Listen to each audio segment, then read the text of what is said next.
Hey, I'm Mark Rose, and I've got 5 tour tips to share with you. Tour tip number 1, grocery stores. A lot of bands and people on tour assume they have to be eating fast food all the time.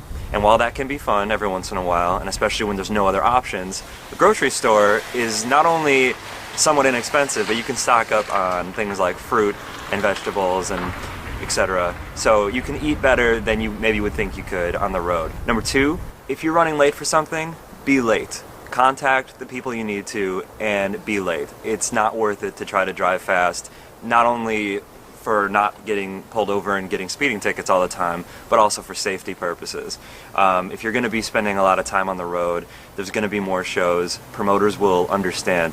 And even if they don't, you'd rather get there safely and in one piece. Tour tip number 3. If you are able to, stick around and watch all of the other groups.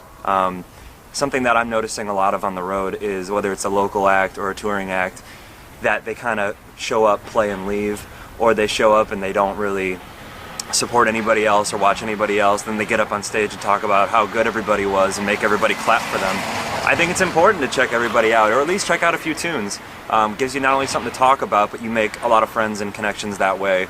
And you know, the music business can be rough, and why not have more friends on your side?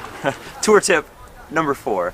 Try not to leave your valuables in the vehicle overnight or outside of a venue when you don't have to.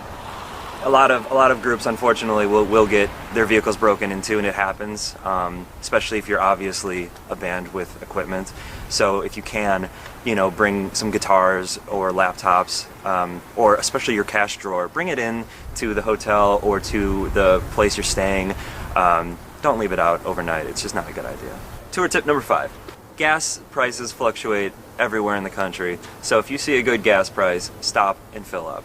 Because assuming that it will stay that cheap either for another day or the next city over, you might be wrong. So you may as well just fill it up where it's the cheapest. And that's it. I'm Mark Rose. Hope these tips help you out.